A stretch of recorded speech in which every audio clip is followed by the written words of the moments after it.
तो Marvel and DC के movies में हमने कई सारे इमॉर्टल सुपर हीरोज को देखा है जिनको मारना बहुत ज्यादा मुश्किल है। और अगर मैं कॉमिक्स की बात छोड़ भी दूं तभी भी एमसीयू एंड डीसीयू में भी ऐसे कई सारे सुपर हीरोज एग्जिस्ट करते हैं जिनके बारे में आज के इस वाले वीडियो में हम बात करेंगे। घोस्ट राइडर को कैसे मारा जा सकता है या ब्लैक एडम की कमजोरी क्या है, ये आपको पता चलेंगी इस वाले वीडियो में। इससे पहले मैंने 2 अलग से वीडियोस में बाकी के कैरेक्टर्स को रैंक किया था, तो आप वो भी चेक कर सकते हो। तो बिना देर किए चलिए शुरू करते हैं।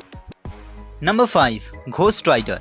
घोस्ट राइडर की तो लाइव एक्शन मूवीज हमें देखने तो मिला है, पर वो एमसीयू में कैनन नहीं है। स्पिरिट ऑफ वेंजेंस किसी भी इंसान को घोस्ट राइडर बना देता है, जिसके बाद वो बनता है इमॉर्टल। जॉनी ब्लेज जब घोस्ट राइडर बनता है तब आप चाहे उसे तोप से उड़ा दो या उस पर गोली बरसा दो, वो मरने नहीं वाला। घोस्ट राइडर हिलफायर चेन जैसे एक मिस्टिकल वेपन को यूज करता है जो किसी के भी सोल एंड बॉडी को बर्न करने की ताकत रखता है। घोस्ट राइडर के विल पे सोल मैनिपुलेशन, जबरदस्त healing factor and mystical powers को समन करने का पावर घोस्ट राइडर को और भी ज्यादा पावरफुल बना देता है।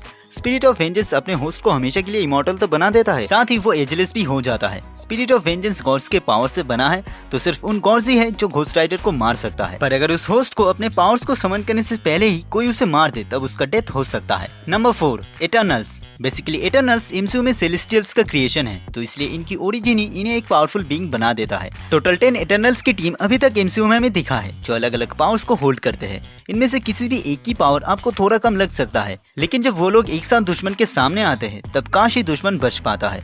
बेशक हमने अभी तक इटर्नल्स को प्रॉपर तरीके से लड़ते हुए नहीं देखा, पर एमसीयू के फ्यूचर में ऐसा होना बहुत मुश्किल तो नहीं है। इटर्नल्स सालों से इंसानों के बीच रहे जिसके बारे में किसी को भी पता नहीं चला, जो क्लियर करता है कि इटर्नल्स एजिंग इश्यूज या किसी के भी फिजिकली डिजीज से मर नहीं सकते, लेकिन हाँ किसी बैटल में उनका जान जा सकता है। एक इटर्नल की डेथ की रीजन दूसरा इटर्नल हो सकता है, यह हमें क्लियर हुआ तब जब हमने जाना कि इकरिस ने एजाक को मारा था एंड मूवी के एंड में वो भी खुद मारा गया सूरज के अंदर जाने की वजह से। Number 3, black Adam. Death Adam को पावर्स मिला कुछ पावरफुल विजर्ड्स के एक ग्रुप से, जिन्होंने एडम को 6 इजिप्शियन गॉड्स की पावर्स दी। डीसीयू में पहले ये पावर्स मिला था डेथ एडम के बेटे हुरुत को, जिसने बाद में ये पावर्स अपने फादर को दे दिया। बिली बैटसन के जैसे ही शेज़ाम वर्ड बोलते ही डेथ एडम कुछ और बन जाता है, जिसके पास super human strength, super speed, flying skill, durability and lightning generation की पावर्स भी मौजूद होता है। 6 इजिप्शियन गॉड्स की पावर्स को होल्ड करने के लिए वो डीसीयू का मोस्ट पावरफुल बीइंग्स में से एक तो बन ही जाता है, लेकिन इसके साथ उसका एक एंटी हीरो होना और भी ज्यादा खतरनाक है। ब्लैक एडम मूवी में हम देख चुके हैं कि पूरा जस्टिस सोसाइटी का मुकाबला ब्लैक एडम अकेले करता है, जिसके बाद भी वो उसे रोक नहीं पाते। ब्लैक एडम तभी उनके हाथ आता है जब वो ऐसा चाहता है। ब्लैक एडम को एटर्नियम से चोट पहुंचाया जा सकता है, वही ब्लैक एडम की ह्यूमन फॉर्म डेथ एडम को तो मारना और भी ज्यादा आसान है। Number 2, doctor strange. कुछ लोग गॉड्स के पावर से सुपर हीरो बनते हैं, तो वही कुछ एक्सपेरिमेंट का हिस्सा होते हैं, लेकिन कुछ ऐसे भी है जो अपने मेहनत से मिस्टिकल आर्ट्स को सीखते हैं, उस पर महारत हासिल करते हैं एंड बनते हैं sorcerer supreme. Sling ring, cloak of levitation and eye of Agamotto जैसे powerful mystical weapon doctor strange hold करते हैं। एंड इसके अलावा भी एल्ड्रिच मैजिक का use, the book of Vishanti, the book of Cagliostro या डार्क होल्ड वो सारी जादुई किताबें हैं जिसके साथ स्ट्रेंज को हराना लिटरली इम्पॉसिबल है।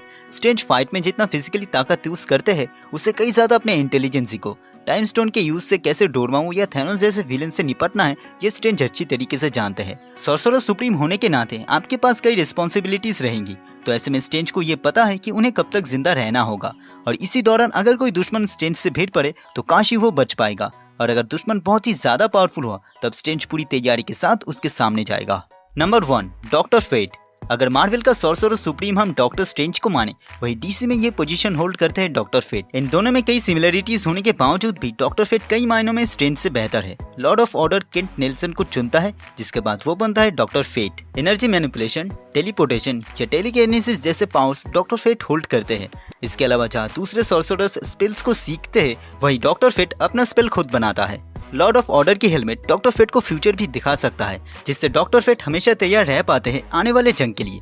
डीसी के मूवीज में हमने डॉक्टर फेट को उसी टाइम पीरियड में देखा जहां उसका काम ऑलमोस्ट खत्म हो चुका था, जिस वजह से वो मारा भी गया। वही दूसरी तरफ ये भी सच है कि जस्टिस सोसाइटी में ये एक लौता मेंबर था जिसे लड़ते हुए ब्लैक एडम को स्ट्रगल करना पड़ रहा था। बेशक डीसीयू में केंट नेल्सन की डेथ हो चुका है, लेकिन लॉर्ड ऑफ ऑर्डर अभी भी अपने तलाश में है किसी दूसरे होस्ट को ढूंढने का, और के लिए लिटरली बहुत ज्यादा मुश्किल है डॉक्टर फेट को मारना, पर लॉर्ड ऑफ ऑर्डर का क्रिएशन नोबू डॉक्टर फेट को मार सकता है। तो दोस्तों ये था वीडियो उन टॉप 5 सुपर हीरोज के ऊपर जिनको मारना बहुत ज्यादा मुश्किल है। आपको ये वीडियो कैसा लगा नीचे कमेंट कीजिए। अगर वीडियो अच्छी लगी तो प्लीज लाइक कीजिए, शेयर कीजिए, और अगर चैनल पे नए हैं तो प्लीज सब्सक्राइब कीजिए। तो मिलते हैं अगले वीडियो में, तब तक के लिए गुड बाय।